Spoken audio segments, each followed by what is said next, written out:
Professor, tem alguma coisa fascinante que a pessoa não consiga deixar de fazer, que seja assim, absolutamente avassaladora, e que mesmo assim faça subir a escada da inteligência? Livros. Não tem mouse, mas só se sai bem na vida quem lê muito. E só lê muito quem lê por prazer. Mais uma regra do jogo que eu quero mudar. Professores de literatura, por favor, esqueçam que vocês são professores de literatura e transformem-se em professores de leitura. Porque do jeito que é dada a literatura hoje nas escolas, em vez de criar o prazer pela leitura, se cria o ódio pela leitura. Você pega uma criança de 12 anos e fala, eu vou te fazer descobrir o prazer pela leitura. Toma, Iracema. Nunca mais ela chega perto de um livro. Primeiro, professor de leitura. Depois é que vira professor. Se você começar com Harry Potter, você chega em Machado de Assis. Se você começar com Machado de Assis, você não chega em lugar nenhum. Criar o prazer pela leitura. Como é que se cria o prazer pela leitura? Eu tive essa sorte quando eu tinha 9 anos. Eu morava na Itália, fui buscar o livro semanal da minha mãe na banca de jornal. Minha mãe adorava livro de mistério, Agatha Christie, essas coisas assim. Eu não gostava muito. Aí o jornaleiro chegou para mim e falou, Pierluigi, saiu uma coleção nova aqui. Urânia, ficção científica. Não quer levar o número 1? Arthur Clarke. Arthur Clarke, hein, naquela época.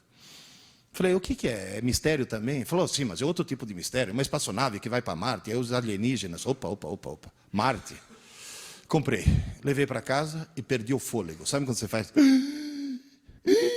Eu olhava e falei, muito bom, não conseguia parar. Não consegui parar. Moral da história, logo em seguida está comprando o número 2, número 3, número 4, número 5.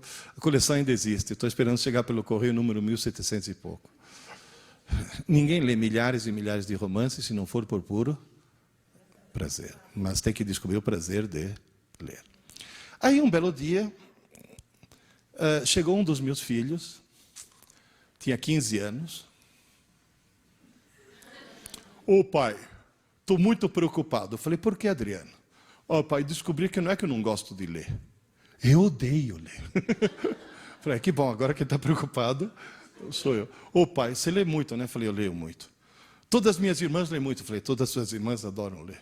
Todos os meus irmãos também leem, todos os teus irmãos também leem. Pai, sou eu que não leio? Será que eu vou ficar burro? Eu falei, não, meu filho, você já é. Porque quem não lê, por definição, é uma besta. Inclusive, ele chegou e falou, mas eu já li um livro. Indicado pela escola. Depois eu fui ler. Olha, se fosse o primeiro livro da minha vida, eu era semi-analfabeto até hoje. Um livro horrível. Eu olhava para aquilo e falei, meu Deus, quem que escreveu isso?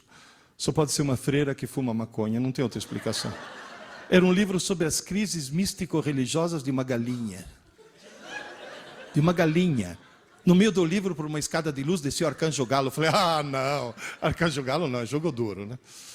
Falei, Adriano, não estou pedindo para você ler um livro, estou pedindo para você descobrir o prazer de ler. Ele falou, como? Eu falei, fácil. Foram escritos milhões de livros no mundo. Um foi escrito para você. Ele falou, qual? Eu falei, não sei. Como é que eu acho? Eu falei, simples.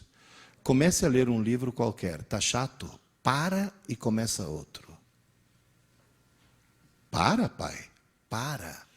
Porque a tua tarefa não é ler um livro, é descobrir o teu livro. Se está chato, não é teu livro. Começa outro. Está chato? Para. Começa outro. Está chato? Para. Começa outro. Está chato? Para. Falei, sabe qual é o perigo? Depois de você fazer isso 4, 5, 6 vezes, você vai ter a falsa sensação que todos os livros do mundo são chatos. Não é verdade. Continua, insista. Moral da história. Acho que na 8ª tentativa ele achou Hobbit, do Tolkien. Pai, nunca achei que um livro pudesse ser divertido. Falei, está salvo. Porque nesse momento ele não achou um livro divertido.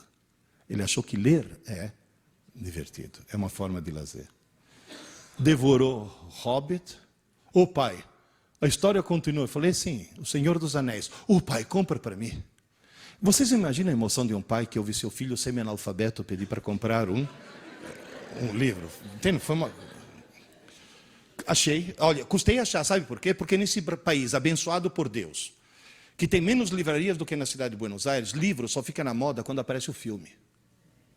Alguém já ouviu falar num filme intitulado Eu, Robô? Com Will Smith? Você sabe quando é que eu li esse livro, do Isaac Asimov? Faz 40 anos. 40 anos. E ninguém leu. Eu chegava para os meus colegas do ângulo, leia, Eu, Robô. Que isso, autobiografia do Maluf? Não, é um livro de ficção fantástico, meu Deus do céu. Bom, moral da história. Ele devorou 1.200 páginas. Ô pai, tem mais alguma coisa no gênero? Falei, que tal a história do Rei Arthur, Mago Merlin, Cavaleiros da Távola Redonda? Ele, 4 volumes das Brumas de Avalon. Alguém leu aqui? Devorou. Pai, tem mais alguma coisa no gênero? Eu falei, Adriano, vamos mudar de gênero, senão daqui a pouco eu vira feiticeiro, né? Daqui a pouco eu vou ter um Gandalf andando de cajado pela casa, né? As Aventuras Completas de Sherlock Holmes, lembra desse? Tijolão desse tamanho, devorou. Bom, para encurtar a história, hoje, essa peça que está aqui, ele lê fluentemente em português, italiano, espanhol, francês, inglês, está começando alemão, pelo menos você foi para Frankfurt, serviu para alguma coisa. É formado em administração de empresas e virou diretor de uma editora. Tamanho amor que ele pegou pelos livros. Livro muda muito as pessoas, muda demais as pessoas. Uma professora de literatura de Santa Cruz do Rio Pardo chegou para mim e falou, ô professor, eu sou professora de literatura e adoro ler. Quase que eu falei, ainda bem, né, filha, você está na profissão certa. O nosso irmão é professor de... A minha irmã é professora de história e adora ler. E o nosso irmão não é professor, é uma besta. O cara não lia nem bula de remédio, professor. Além de tudo, desgraçado e corintiano. Mas aí minha irmã foi numa livraria e encontrou um livro intitulado Aventuras e Desaventuras do Timão. Diz que o corintiano era tão corintiano que, ao saber que o livro tratava do Corinthians, está salvo. Descobriu que o livro contava histórias do Coringão muito mais interessantes do que ligar uma TV e ficar ouvindo o abominável Milton das Neves. O camarada adorou aquele livro. Logo em seguida, ele estava lendo a biografia do Rivelino, História das Copas do Mundo. Só que em Piracicaba tem um ditado que diz, se abrir a porteira, não passa um boi, passa a boiada. Ele começou a ler de tudo. Aí a irmã dele me contou, falou, professor, adivinha o que aconteceu 2 anos depois que minha irmã encontrou aquele abençoado livro? Falei, o que houve? O nosso irmão publicou um livro de poesias de autoria dele. Gente, um corintiano escrevendo poesias. Olha o milagre que um livro consegue fazer, uma coisa assim, quase que sobrenatural, uma coisa assim fantástica.